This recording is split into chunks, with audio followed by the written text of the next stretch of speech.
Salam alaikum. Exercice 2, TD4. On considère la matrice A, matrice là. Calculer le polynôme caractéristique. Donc, par définition, le polynôme caractéristique de la matrice A est défini comme étant le déterminant de A moins xi3. Donc, en remplaçant la matrice A, on obtient le déterminant suivant. Donc, on va faire remplacer la première colonne par la somme de CI et on garde C2 et C3. Voilà. Donc, on obtient ce déterminant-là. Voilà.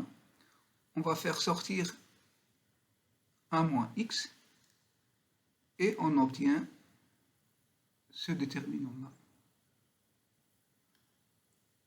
Donc, on va faire apparaître le 0 ici.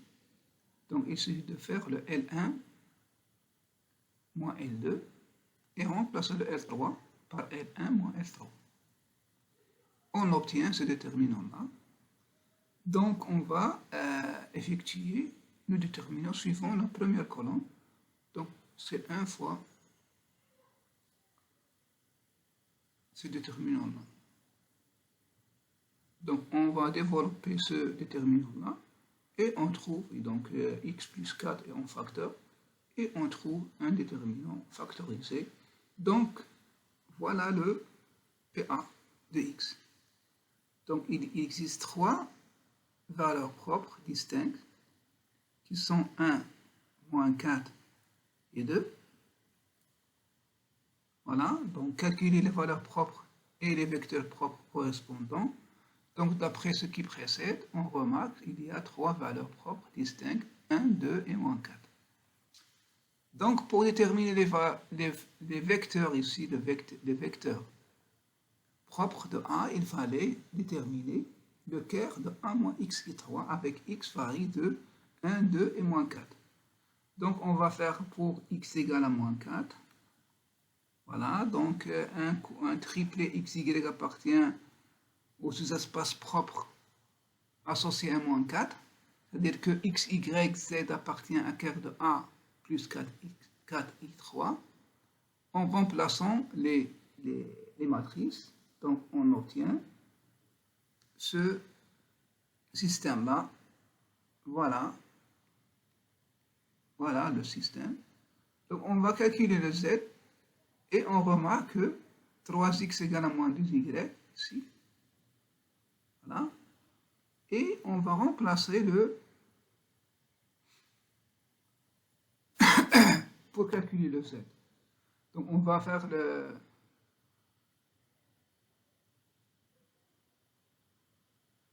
donc, on aura le z égale à x égale à z.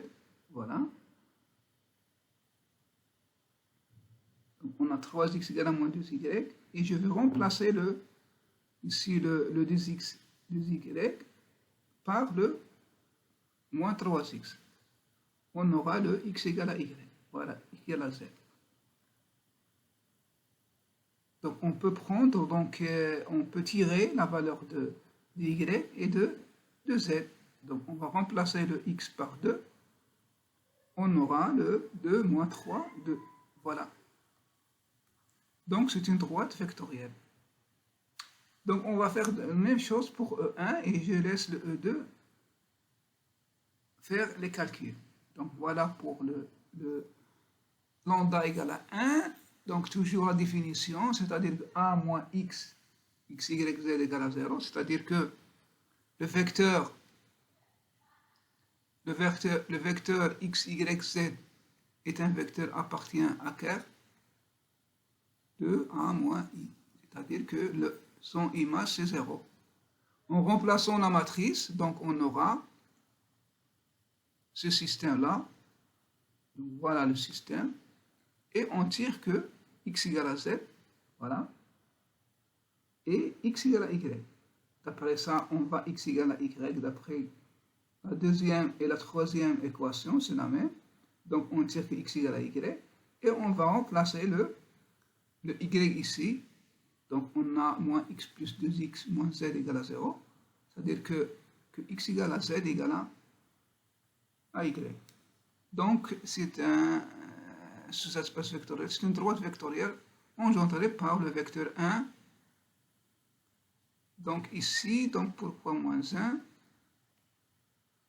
On a donc ici c'est moins x plus 2y moins z. Donc moins x plus, donc c'est 1 ici, c'est pas moins 1. D'accord? Donc examiner la diagonalisation de A. Donc on a A admet 3 vecteurs distincts. Donc le PA est sin dA racine simple. Donc le A est diagonalisable. Voilà. Montrer qu'A est inversible. Donc il fallait calculer le déterminant.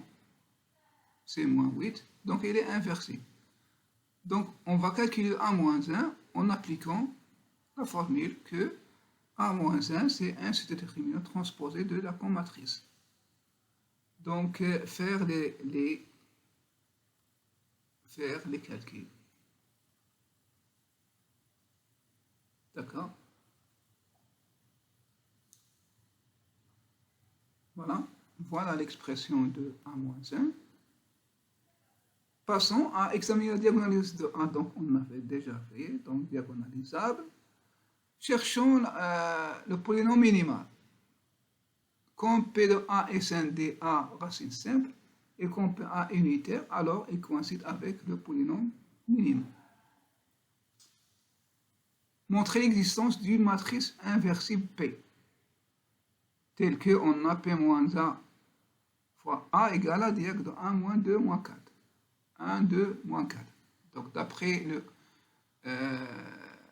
Donc d'après ce qui précède, on a les trois valeurs propres sont simples, alors les trois vecteurs V1, V2, V3 forment une base. Donc, parce que les valeurs propres sont distinctes, donc les vecteurs propres sont libres. Et puisque on a trois vecteurs dans R3, donc c'est une base. Donc P est une matrice de passage. On a A, V1, c'est moins 4, V1, et de même A, V2 égale 1, V2, et A, V3, c'est 2, V3. On aura, dans la nouvelle base, on a la matrice diagonale qui est semblable à A. Donc, elle est semblable à A. D'après cette expression-là. D'accord? Donc, calculer la puissance de A puissance n. Donc, on va utiliser la première méthode d'utiliser cette relation-là.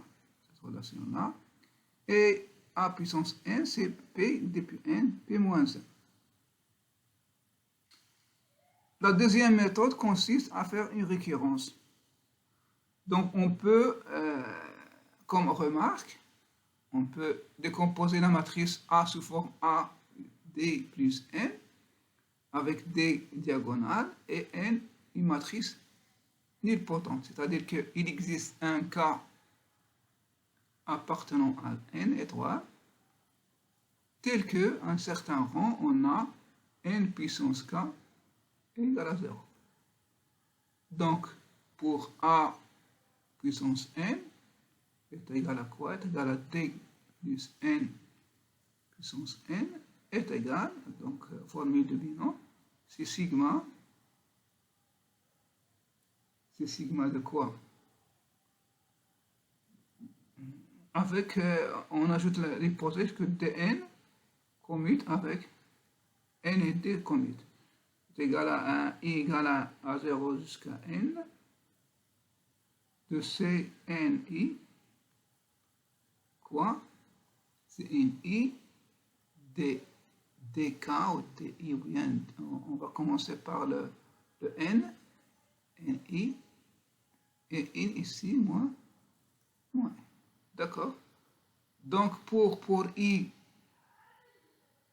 est égal à quoi? Donc, sigma de I égale à à 0 jusqu'à k moins 1 de C NI,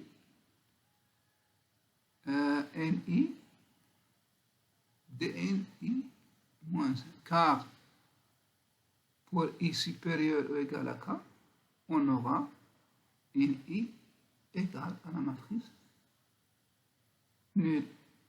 Donc voilà.